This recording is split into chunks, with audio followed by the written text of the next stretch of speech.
And it is a goal, 4-1, and Tom Young's joined us, so that must mean only one thing, that it is full time, is it not?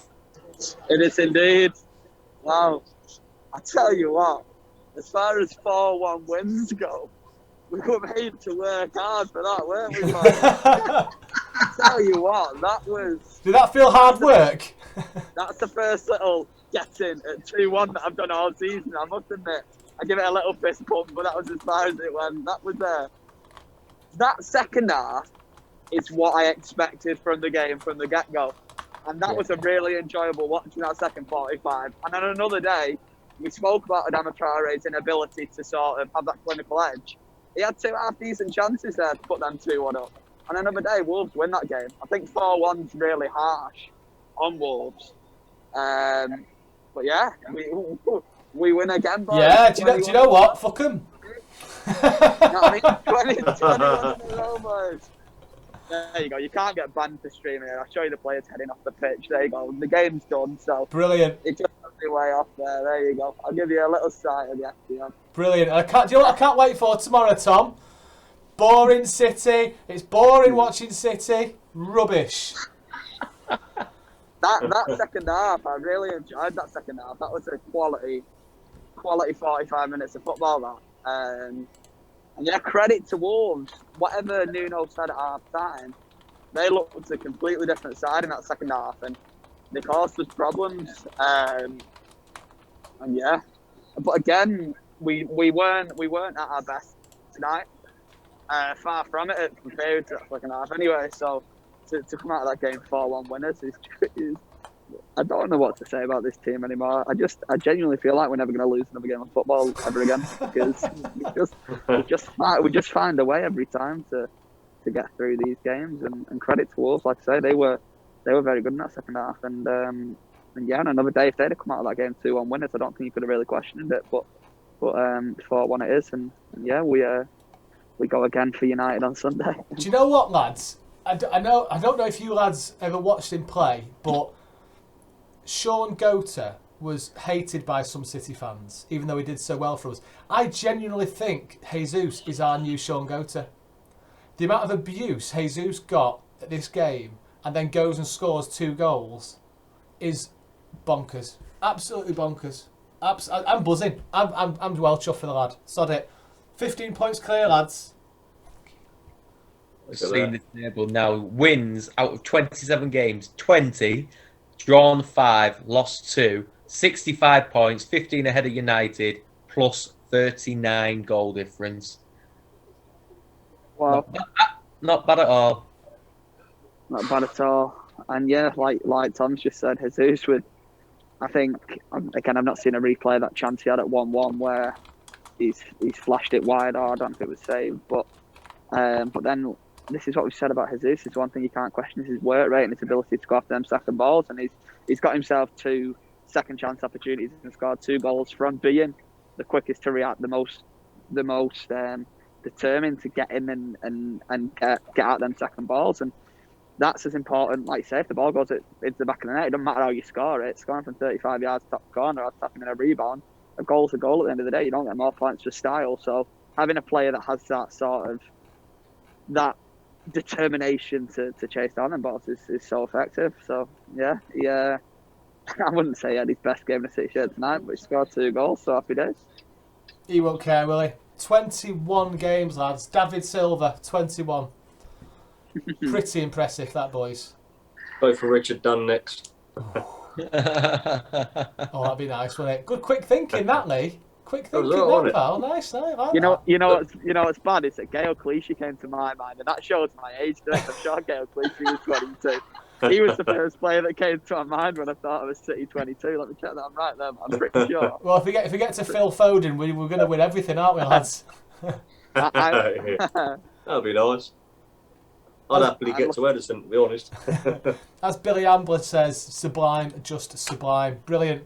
And I think you're right, Tom. 45 minutes worth of football, you're not going to get much better, are you, for a neutral watching that? But for a City fan, I was nervous. Well, this is exactly what we said at half time. Is they had no reason to not come out and play like that in the second half. But I must admit, when I said that, I didn't think they'd come out and play as well as they did, especially when you consider how lacklustre they were in that first half. They didn't look up for it tonight. And then, like I say, whatever was said at half time, really, the players have really bought into it. And yeah, on another day, if Adama finishes one of them chances and they go 2-1 up, they probably go on and win that game. So we've cut our luck in the last couple of games. West Ham arguably had the better chances on Saturday, and again Wolves had big chances tonight. But we keep finding a way through these games. We ride our luck when we need to, and then when this is what if teams give us that opportunity to have to avoid those like I'm losing my words. Then missed chances from Traore. You can't afford to miss those chances against City. And we're now in a position where we've got that killer instinct that, right, you've let us off here. You can't let us off because we're going to go and win the game. And that's exactly what we did tonight. We had this sort of 10-minute spell where Wolves were on top. We overcame that, and then we went on and, like I say, 4-1 flatters us, 4-1 harsh on Wolves. But the scoreline doesn't lie, does it? You know what I mean? It's another win. It's yet another win, and we 22 on Sunday, hopefully. Derby Day. Oh, all form goes out the window. I don't think we should count Derby Day, to be honest, unless we win. It'd be horrible for the run to come to an end against them, wouldn't it? That's the one thing. If we had dropped points tonight, I thought, well, at least it wasn't United who stopped the run. But now we're just gonna have to win again on Sunday, aren't we? I'd say that the team would be more motivated than ever, if not just because the losing against United is bad enough. Losing the record against United would be terrible. I was heartbroken when we could have won the league against United a couple of seasons ago, and I went to that 2-0 up at half time. Honestly, mate, I was heartbroken losing that game. And I tell you what, we need to take that mentality into that game, and let's go, we're going at them today. Forget 21, 22, 23, whatever. Straight in, get the win, get it done with. I don't care how the ball goes in the back of the net, let's just score. Yeah, well, I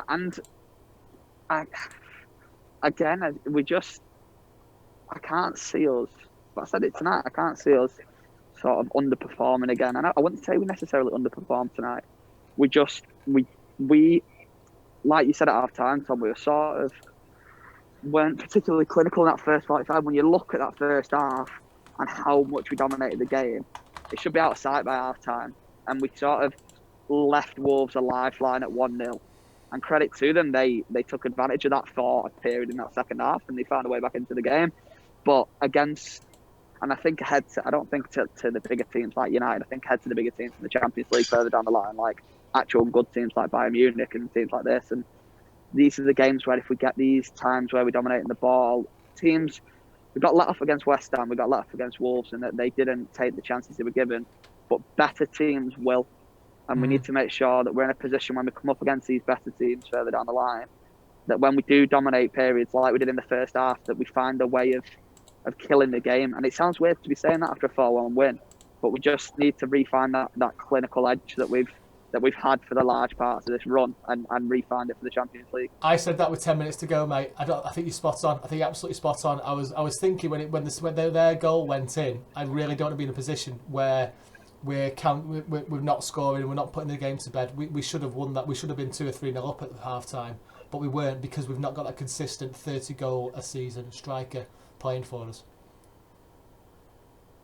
Exactly, but then we say Jesus goes and scores 2. We come out after the game, Jesus scored 2, he won 4-1, and on paper it looks rosy. But again, you think that some of the chances that Jesus misses as well, you need a striker who's going to get those tap-ins, but who's also at 1-1 when he puts one wide. And it's like he did a similar thing at Everton at 1-1, and you need someone who's going to take those big chances as well. And we've had this discussion about Jesus. I just don't see him as a long-term person to do that for us. And we need that Haaland, that Lukaku, if that's who we go after. You know, these players who do consistently score 20, 25 goals a season. And I do think that's going to be something that's going to be top of Pep's wish list in the summer. Yeah, completely agree. Just looking at the match stats: possession 73% to 27, shots City had 22 to 6, shots on target we had 10 to their 1, corners we had 10 to their 2, fouls 9 for us, 5 for them. On paper, it looks cut and dry, but it didn't feel like that at all.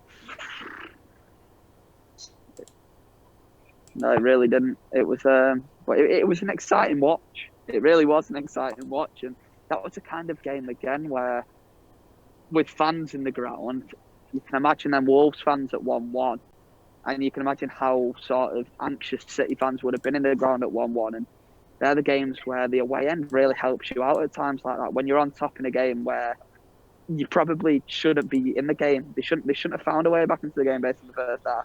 And if they're full away and they're bouncing at 1-1, and we're there a little bit cautious and the fans are on their back, you know, these things with fans, we say it's all sort of, it's academic, it's hypothetical stuff, but games can be changed by fans. And I do think again tonight that with fans in the ground, you might be looking at a different result at full time there. Just looking at some stats here, and this was Guardiola's 100th win at the Etihad tonight with City. Last Saturday was Guardiola's 100th win at the Etihad with 99 for City and 1 for Bayern Munich. So I'm glad I bet he's happy to have that ticked off, isn't he? I like that stat. That's clever. Brilliant. Right, lads. Anything else to add before we shut off? And Tom, will leave you to your evening. No, I don't think so. Just another win, and we keep going. We go again and get 22 on Sunday. Then we get 23 against Gladbach, and like you say, we'll be at 𝗠𝘁𝗁 and 𝐻𝑜's shirt number in no time, and everyone's a winner. So, you know what I mean? Well, before we sign off, we're going to do. We'll be on about an hour before kick-off on Sunday, doing the warm-up and preview show for that. I'll probably be sweating 20 minutes into that through nerves. Lads, welcome to join us. Tom, any word on your ticket to United? I'll probably find out on Thursday. I'm not anticipating being in on Sunday. I think we'll have all your big Henry Winters and your proper journalists here rather than me scavenging my way into the ground for a couple of fixtures. But, you know, fingers crossed. And like I say, if I am here, I'll be on the pre-match. If not, I'll jump on the pre-match from my bedroom, which is just as exciting. Top man, yeah. I'll come and give you a chat on Sunday either way. Nice one, top man. Lee, make sure Mahrez doll is around, please. I'll wear my suit. Dan, brilliant as ever on the commentary, mate. I love listening to that while I've been working. And it was definitely more entertaining than doing presentations. Nice one, mate.